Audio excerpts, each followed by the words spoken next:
Let's talk about the TFSA or tax-free savings account.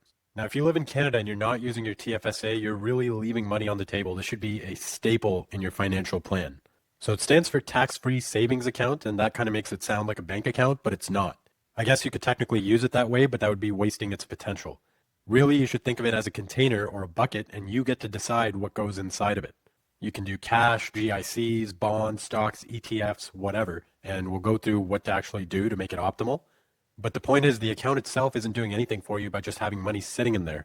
You have to make a decision on what you need to hold in this account to actually make it worthwhile. The key is that whatever grows within this account is tax-free. Typically, when you're holding on to things in an investment account and you sell it for some kind of profit, you have to pay a capital gains tax on that profit before you can just use that money. Whereas with the TFSA, it doesn't matter if the stuff you're holding on to goes up 1,000%. When you sell it, all of that money, including the capital gains, is 100% yours, no strings attached. Now, the catch is that there's a limit, obviously, to how much you can put in. Currently, that limit in 2026 is $7,000 a year. However, if you've never used this before, the TFSA account started being offered in 2009, so your limit would be $109,000 of total contribution room. As long as you're a Canadian citizen, you're over 18, and you have a valid social insurance number, you're eligible for this account. And that room starts building on your 18th birthday.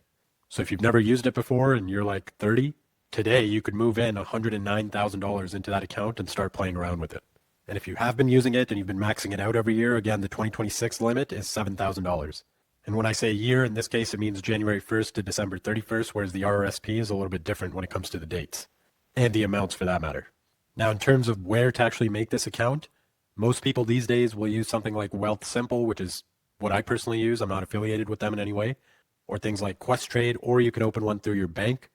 But just be careful with that. Usually the bank trading platforms have much higher fees than these other independent ones.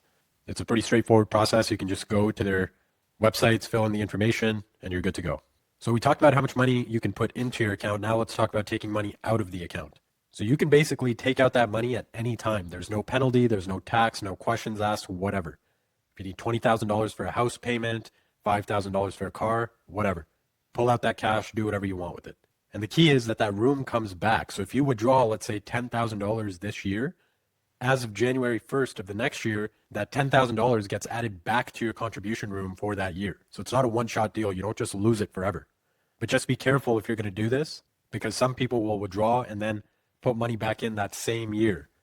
And that's fine as long as you have available room, but that extra $10,000 does not come back until the following January 1st. So let me just give you an example. Let's say you have $30,000 currently in your TFSA and you have that room of $7,000 this year. Now let's say you had to pay for something and you withdraw $10,000 and it's October 31st. Until January 1st, you still only have $7,000 that you can put into that account. So if you try to put back the full $10,000 that you took out, you're actually over limit by $3,000. So just be careful with that if you're going to withdraw anything. Now let's go over some mistakes that people make, because it is easy to screw up using this account sometimes. The first one, like we alluded to, is just over contributing. So anytime you put in more than your available room, the CRA is going to charge you 1% per month on the excess.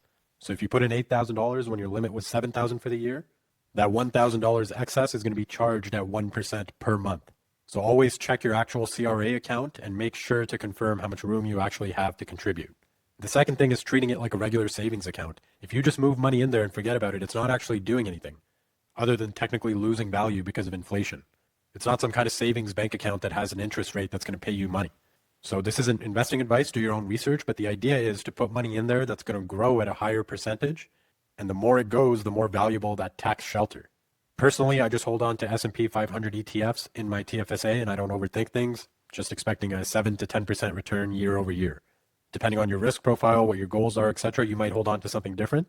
But the point is, the magic of this account is actually in the growth of whatever it is you decide to hold in there. It doesn't magically give you returns just for keeping money in there. Another consideration for what you might want to hold in there is keeping in mind that the money you contribute to your TFSA is post-tax money, as opposed to the RRSP, which we'll make another video on, which is pre-tax money. So some people feel that when they're using a TFSA, they might do higher risk investments or something that might have a theoretical higher return to make up for the fact that they've already lost some money in taxes before even using it. Another thing to be mindful of is that if you hold US ETFs or stocks that pay dividends in your TFSA, those are going to be subject to a dividend tax that gets withheld. I believe that number is 15% of those dividends, but it's just something to keep in mind. Whereas the RRSP, there's a treaty between Canada and the US where that withholding tax does not apply. I don't really overthink this, to be honest.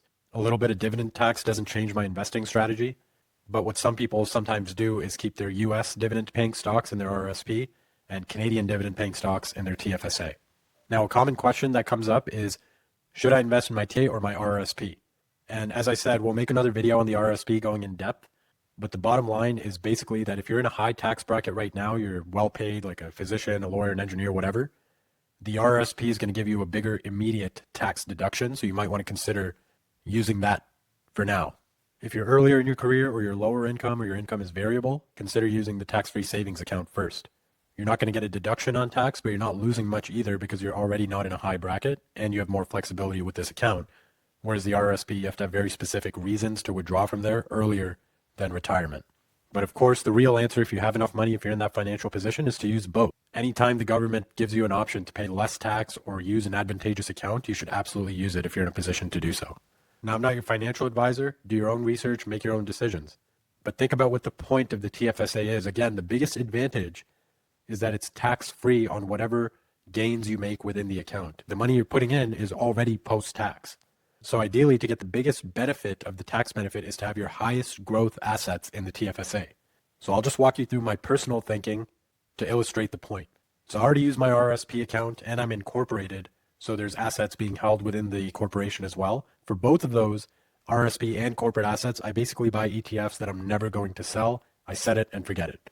So then the TFSA for me kind of becomes a playground for high growth. I don't do like day trading in it, which has its own implications. But the point is, I look for more high growth things rather than buy and never sell things. So like I mentioned earlier, the only thing I'm holding right now, just like my RRSP and my corporate investing account, is just S&P 500 ETFs and a little bit of QQQ ETFs. But what I have done in the past and the way I approach my TFSA is using FBTC is basically an ETF by Fidelity for Bitcoin, which is a notoriously volatile asset. So when Bitcoin hits a low or it's completely crashing down, what sometimes I consider doing if I have any TFSA room left over, or if I'm willing to sell some of my holdings within the TFSA that are doing well, I'll do that and use those funds to buy the FBTC ETF. And then I set it and I forget it. And then inevitably when Bitcoin comes back up, who knows, someday it might not, but for now, when it comes back up and it sets an all-time high, and accordingly this ETF value rises, then I sell it. And all of that capital gain is tax-free. If it goes up 50%, 40%, 1%, whatever, that's all tax-free gains. And then when it's reached an all-time high or some position that I find comfortable, I'll sell that, go back into my S&P or QQQ ETFs, and that's kind of how I take advantage of the TFSA account. Whereas if I tried doing that in my corporate account, every single time I sold something, no matter how much the gain was, I'd have to pay capital gains tax on that, and it kind of defeats the purpose. So again, I'm not your financial advisor. Everyone's financial situation is different. You'll kind of have to see what your risk tolerance is, what you like investing in, what you believe in, and decide what you want to hold on to. But just keep in mind that the true advantage of this account is the tax savings on the capital gains as well as the flexibility that it offers. So that's pretty much it. That's the TFSA. I hope that helped you out. Watch out for that RRSP video. Check our description for our newsletter and other resources, and we'll see you next time.